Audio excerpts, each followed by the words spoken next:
हिंदू पौराणिक कथाओं के विशाल भूतकाल में वह समुद्र मंथन का पूर्वकथा दिव्य गाथा के रूप में खड़ी है, एक ब्रह्मांडीय चूर्णन है जो विशेषकर पुराणों के माध्यम से प्राचीन शास्त्रों के माध्यम से गूंथी गई है। यह पौराणिक कथा रचना के सार को पकड़ती है, ब्रह्मांडीय शक्तियों के बीच शाश्वत संघर्ष और अमृत के लाभ के माध्यम से अद्वितीयता की पुरस्कृति को। इस सत्र को दिव्य प्राणी, देवताएं और उनके शाश्वत सहयोगी असुर एक दुर्लभ गठबंधन में एकत्र करने के साथ सजाया गया था। उद्देश्य साहसी था, लेकिन जोखिमपूर्ण भी, समुद्र, शक्तिशाली समुद्र को चुराकर अमृत का रस प्राप्त करना। देवताएं इस अमृत को अपनी दिव्य शक्तियों को मजबूत करने और अपने दिव्य राज्य को बढ़ाने के लिए चाहती थीं, जबकि असुर हमेशा प्रमुखता की इच्छा रखते थे, इसमें भाग लेने के लिए उत्सुक थे। ब्रह्मांडीय चूर्णन के लिए असाधारण यंत्र की आवश्यकता थी, चूर्णन रॉड के रूप में चयनित माउंट मंदर और वासुकी सर्पराज, जो दुर्गल रस के रूप में सेवा करते थे।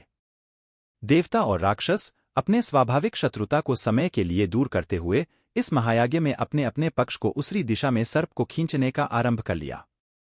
चूर्णन की शुरुआत होते ही समुद्र ने अपने रत्नों को प्रकट किया।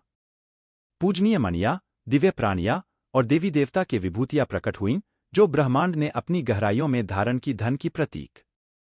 हालांकि शुभ रहस्यों के बीच प्रक्रिया पर एक छाया छाई, हलाहल विष, एक शक्तिशाली और नाशक बल। हलाहल से निकलने वाले विषैले धूप महत्वपूर्णता के साथ ब्रह्मांड के लिए एक अस्तित्व की खतरा बना दिया। देवता और असुर इस अभूतपूर्व संकट का सामना करते हुए भगवान विष्णु की ओर मुड़े, ब्रह्मांड के पालक, मार्गदर्शन के लिए। परिस्थिति के गंभीरता को महसूस करते हुए भगवान विष्णु ने भगवान शिव को शामिल करने की सुझाव दी, जो ब्रह्मांडिक जिम्मेदारियों और दया की प्रवृत्ति के साथ एक शक्तिशाली देवता थे। स्वार्थ निर्भरता के अद्वितीय क्रिया के एक अद्वितीय क्रिया में भगवान शिव ने आगामी प्रलय को टालने में एक प्रमुख भूमिका निभाई। हलाहल विष, जो सभी सृष्टि को नष्ट करने की क्षमता रखता था, को नियंत्रित किया जाना चाहिए था। भगवान शिव ने अपने ब्रह्मांडिक आदेश के प्रति अनवलिन समर्पण के साथ विष को पी लेने का दायित्व लेने का समर्पण किया। शानदार संकल्प से भगवान शिव ने हलाहल विष को पी लिया, इसके प्राकृतिक प्रभावों को अपने दिव्य रूप में फैलने से रोकते हुए। विष, तथापि, उसके शरीर में और नहीं गिरा, बजाय इसके भगवान शिव ने इसे अपने गले में रखा। इस स्वार्थनिर्भर क्रिया के परिणामस्वरूप उनके गले का रंग एक जीवंत नीला हो गया, जिसने उन्हें पूज्य उपनाम नीलकंठ या नीलकंठ दिया। भगवान शिव की इस त्यागी क्रिया में दलील छुपी है। इससे ब्रह्मांड के भले के लिए बोझ उठाने की इच्छा, ब्रह्मांड के लिए व्यक्तिगत चिंताओं को छोड़कर सर्वभूत हित के लिए अल्पहृदयता का एक क्रियात्मक अभिव्यक्ति है। भगवान शिव की नीली गला इस उदारता का एक सच्चा प्रतीक बन गई, इसके दिव्य भूमिका का प्रतीक्षा करने में ब्रह्मांडीय संतुलन की पूज्य प्रतीक। इस कॉस्मिक नाटक के बीच समुद्र का चूर्णन जारी रहा, विभिन्न दिव्य खजानों को उत्पन्न करता हुआ। आखिरकार समुद्र की गहराइयों से उभरता हुआ था धन्वंतरी, दिव्य चिकित्सक, जो अमृत की प्रतीक्षा करते हुए एक प्रिया परिकल्पित कर रहा था। इस अमृत के प्रति की उम्मीद का दृश्य उत्साह बढ़ा और देवतासुरों के बीच दिव्य खींचाट को मजबूती से महसूस किया गया। हालांकि भगवान विष्णु के दिव्य हस्तक्षेप के साथ कहानी एक बदलती है, जो मोहिनी, एक दिव्य मोहिनी के आकर्षक रूप में अवतरित हो जाते हैं।